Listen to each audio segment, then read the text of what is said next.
and he hopes to give everybody the quality of life and meaning and satisfaction that they deserve. And he's going to talk about how to face challenges and suffering with self-compassion. Who doesn't need it? So give a big hand for Toni Jarlstrom.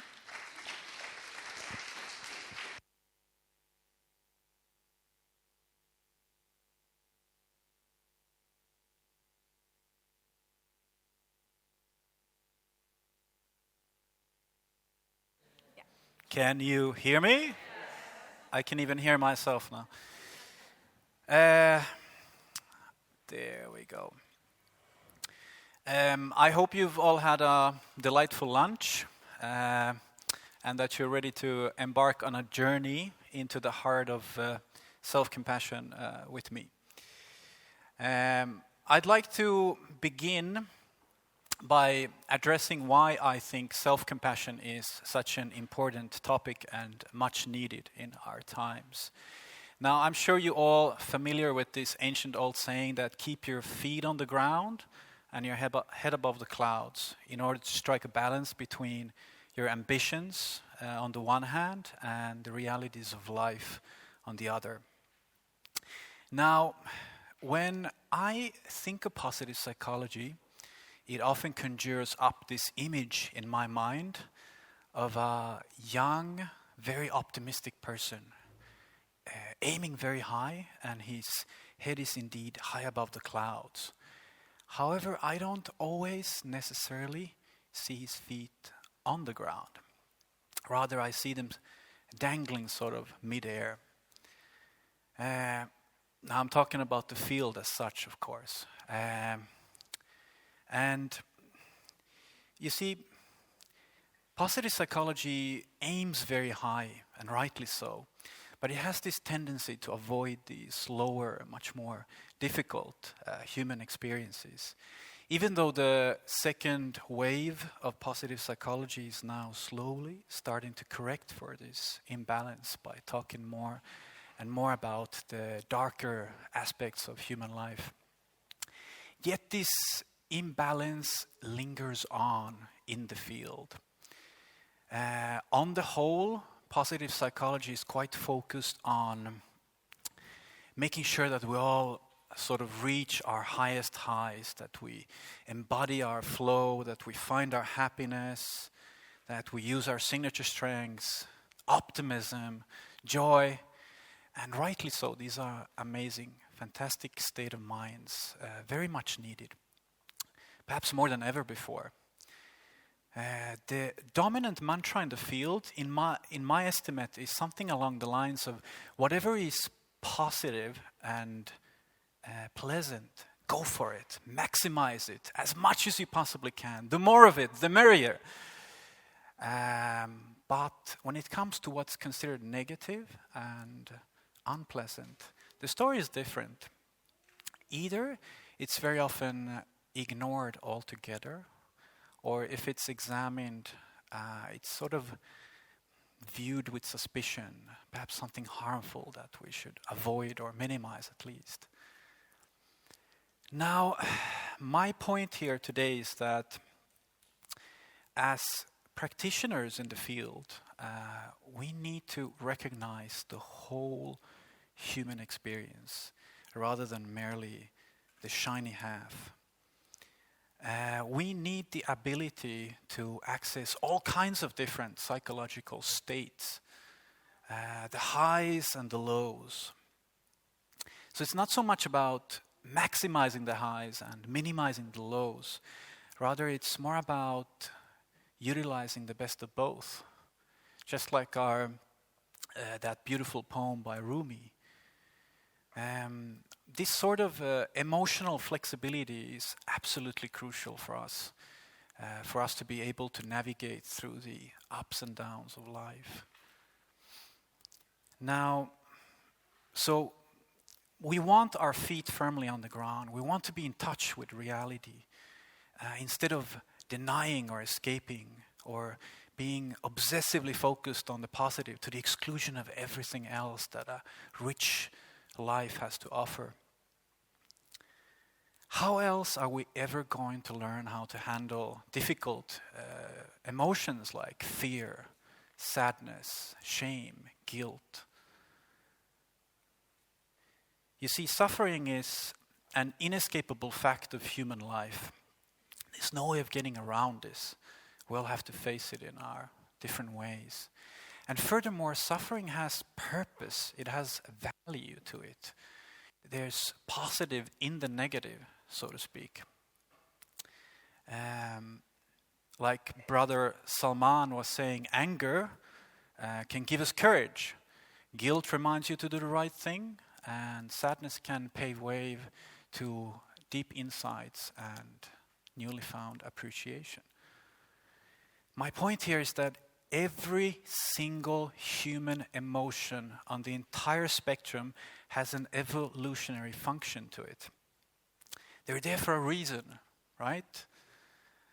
And they provide us with valuable clues about how to survive and thrive, if only we learn how to listen and embrace. Now, being self-compassionate is one way of planting our feet on the ground and getting in touch with our particular lows and learning how to handle these experiences in an optimal manner. It helps us to be more honest with ourselves, which in turn lends us the authenticity we need in order to engage in deeper and more meaningful ways with ourselves, with others, and life in general.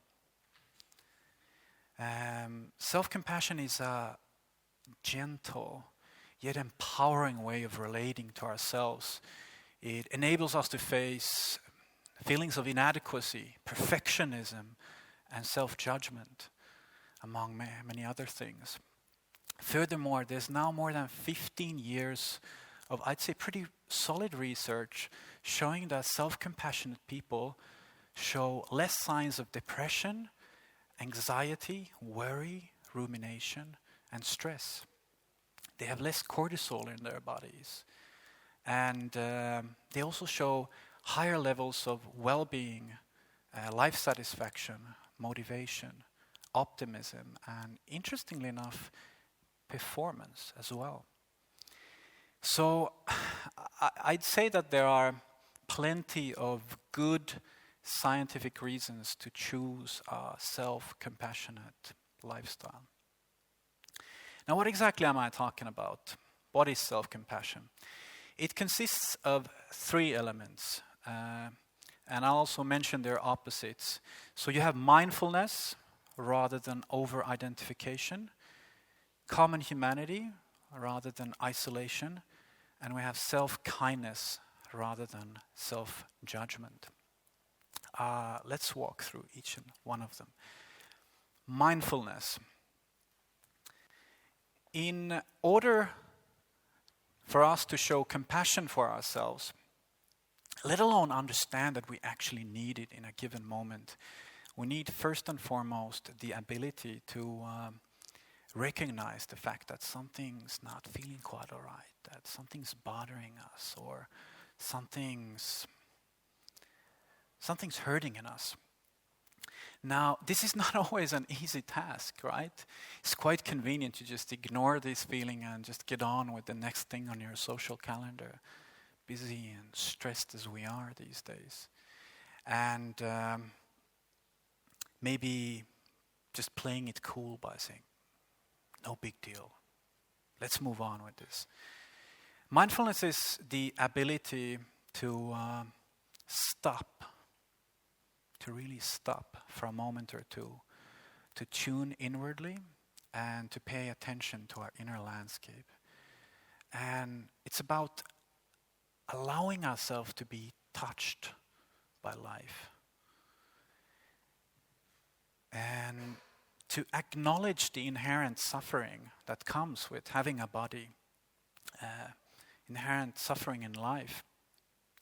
Everything from everyday pains and aches and irritations to the more existential anxieties that we all carry in our hearts. Now, it's not to say that you should be going out there like some mad Freudian and just looking for more suffering. That's not the point. Rather, it's about connecting with whatever is already going on inside of you and paying attention to it before it starts to impact you in a harmful manner, often subconsciously. Now, life is amazing. I mean, I absolutely love life, and I'm sure you do that too. But let's face it, being alive is tough. I'd say at times absolutely brutal. Just think about it. Our bodies hurt, we get diseases, we witness our parents pass away, we feel lonely. There's environmental degradation, there's injustice, there's wars, and our relationships might just end just like that. My contention is that we need self-compassion. We deserve it simply because we exist. Period. No need for justification. Mindfulness is also the ability to witness these difficult experiences with equanimity and in a balanced and neutral manner. Sort of remaining in the background of our consciousness as a witness rather than being sucked into the foreground where all these stories are playing out. And so we easily become over-identified with these mental events. Next, common humanity. How do we usually respond to suffering? Many of us tend to retreat back into our private cocoons. We hide. We either mentally or physically isolate ourselves. We convince ourselves that we're the only ones in the entire world feeling this way, and all the others out there they're probably so much more happier and more successful than we are. Needless to say, isolation only deepens human suffering. Common humanity reminds us that we're not alone in our suffering, that it's an integral part of the human journey. Your particular difficult situation might be unique, absolutely, but the underlying feelings are absolutely universal, felt across the board. Every single human being on this planet knows what sadness, what guilt feels like. After all, we're social creatures, wired to connect. So the message here is that let's stick to our nature when we're facing difficulties. Let's connect rather than isolate. Now, if no one's around when you're low, you can do this by yourself, by tuning in to this sense of being interconnected with others. Not despite of suffering, but because of it.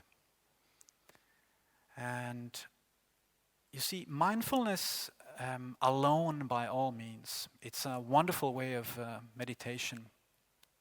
Very popular these days, but the feeling of connection and belonging that self-compassion provides us with adds something of immeasurable value to our lives.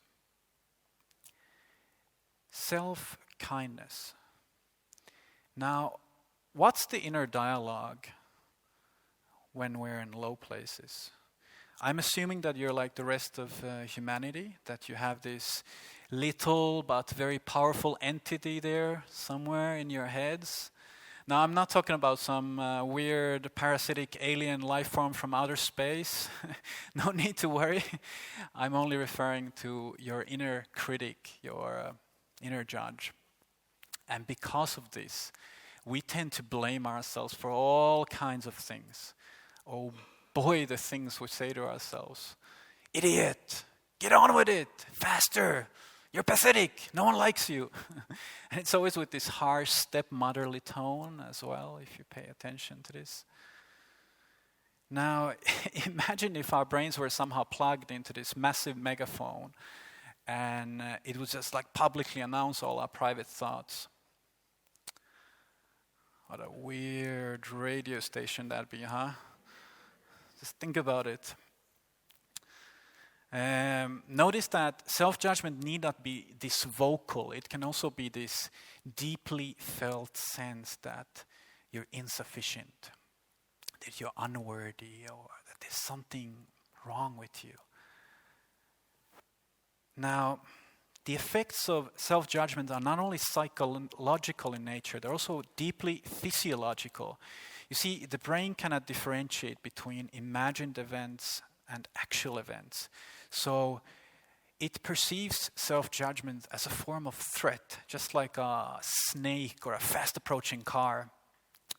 So it tends to activate the fight or flight system, the sympathetic branch of the nervous system. And the amygdala in the brain induces a sense of alarm and urgency.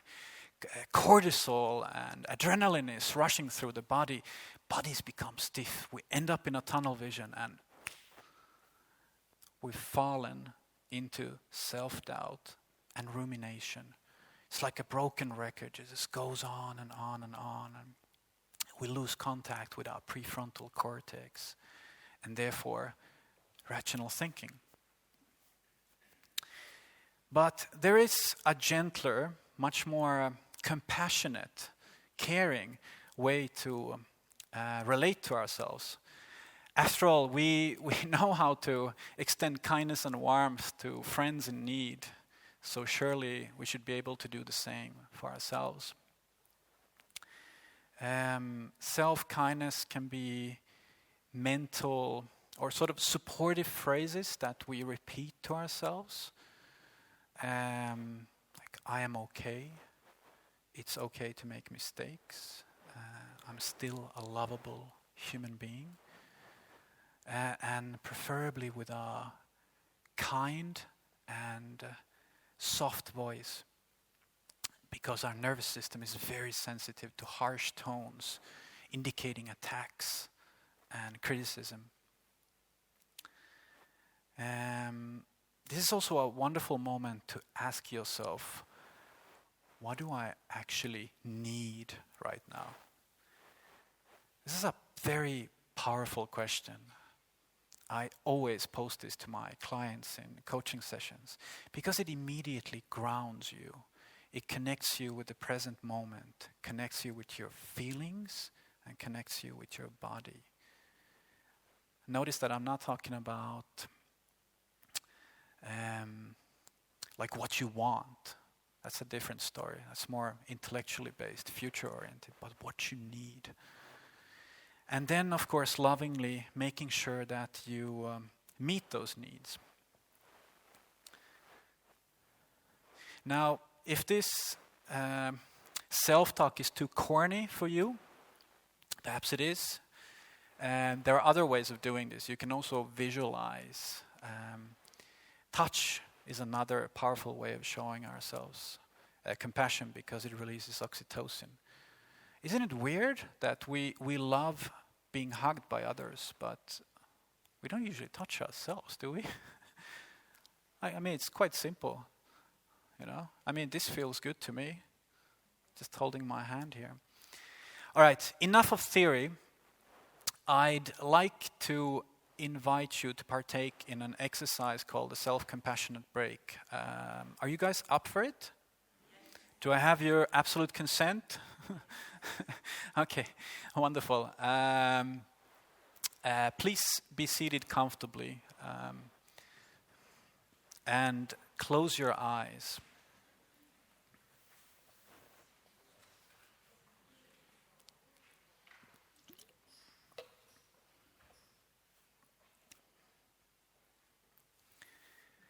Now let's start by making one of those wonderful long mouth exhalations to activate the vagus nerve and the parasympathetic nervous system.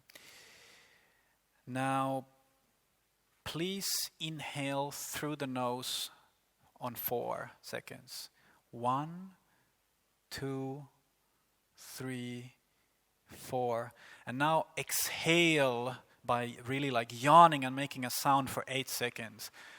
1, 2, 3, 4, 5. Make sure you just empty your lungs properly. And let's do it one more time.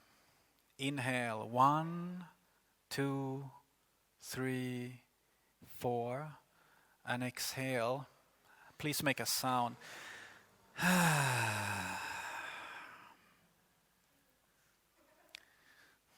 Lovely. Giggles are welcomed. I hope you feel more grounded now. So let's begin with mindfulness. I'd like you to bring to mind something that has lately caused you suffering. Something that hurts, bothers you. Something that's still alive in you.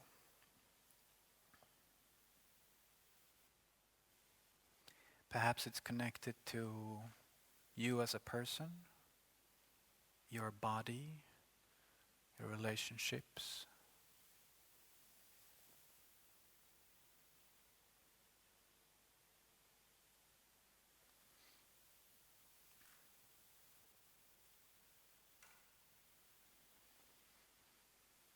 Now I'd like you to hold this experience in a larger awareness.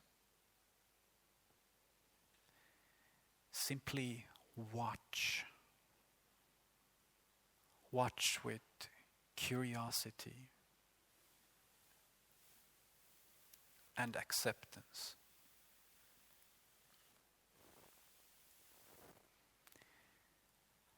And just remain as a witness in the background, so to speak, without getting sucked in to the storylines, the judgments, or any analysis of the situation.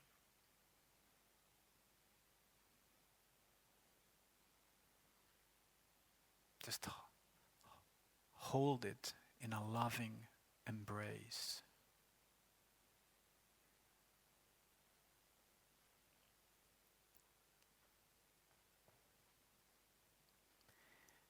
Next, common humanity. Remind yourself that you're not alone in this situation. Whatever you are feeling, someone else out there, most likely in this room, is also feeling this way some point in their lives. There's nothing wrong with you. You are perfect in all your imperfections.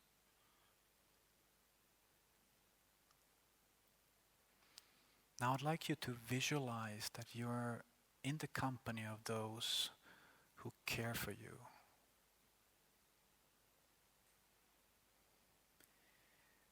Perhaps they shower you with their compassion and their understanding for this difficulty that you're undergoing. Make sure you receive their compassion.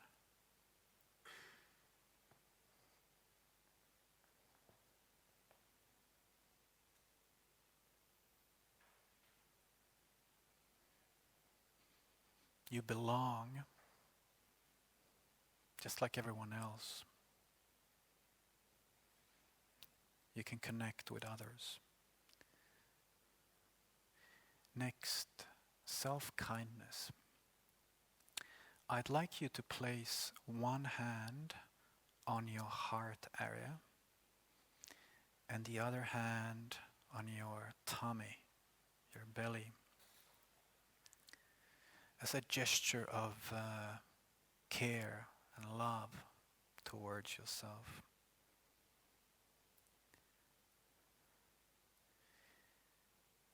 Now, feel the warmth that is radiating from your hands feel the genuine care that you have for yourself.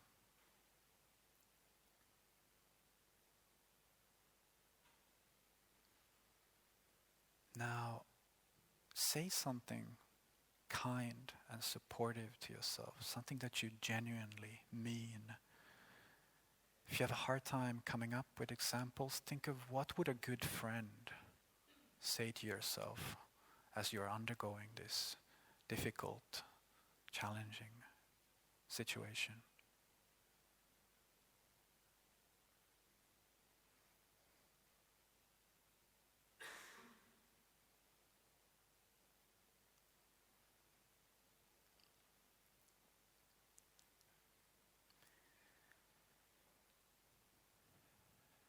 Now I'd like you to just wrap this exercise up by thanking yourself somehow for taking the time to care for yourself and to show compassion for yourself.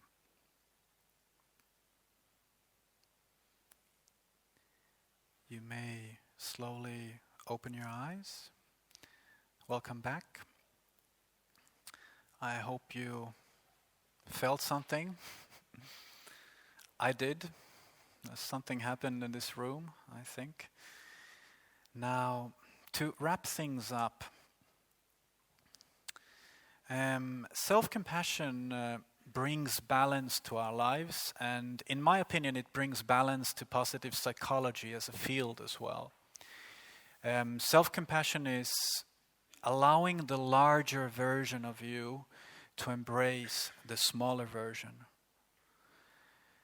This is resilience in the face of difficulties, resilience in the face of existence itself. Resilience of the unconditional sort, because you always have access to this superpower, if you will. No matter who you are or what the situation is. If you, on a regular basis, practice this type of thinking, this type of feelings, this type of attitude towards yourself, you slowly but firmly start to instill this kind and caring and loving attitude towards yourself that automatically kicks in whenever things turn sour. What a gift. Just think about that. Let's say if you've made a mistake, not a perceived one, but an actual mistake. Perhaps you've hurt someone or said something weird or stupid or whatever. And this time you don't say to yourself, I am wrong. Rather you say to yourself, what I did was wrong. And next time I'll make sure to behave in a better way. Maybe make amends and learn from the mistake. The key here is to differentiate doing from being. Those are two different aspects of our lives. And that's what self-compassion ultimately is all about. Having access to this sense that I am whole, just the way I am, with all my peculiarities and all my shortcomings, and coming to the realization that chasing perfection is like chasing shadows, essentially. Now, here we are gathered around this wonderful waterhole of positive psychology. So I'm assuming that you all want to strive for your highest highs, to live flourishing lives. Now, we can strive towards these heights from different state of minds. We can have access to this state of mind saying that I'm not enough, and therefore I must get there. Now, this type of striving has quite a lot of fear to it because it's about trying to get away from something rather than approaching. And there's also fear of failure involved in the equation.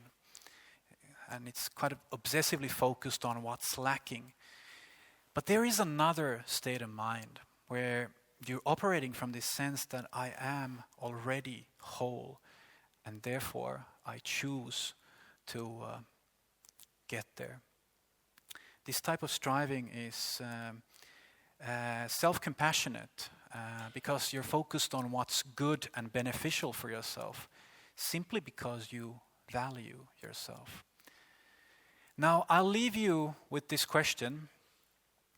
If your sense of self-worth was not dependent on performance, but rather you had this deeply seated sense that you're already a whole human being, worthy of love and goodness, no matter what, whether you reach these heights or not, what would it then feel like to be you in this world? And how would you then relate to people around you? And how high would you then dare to set your particular goals and dreams in life? Thank you for listening. Thank you.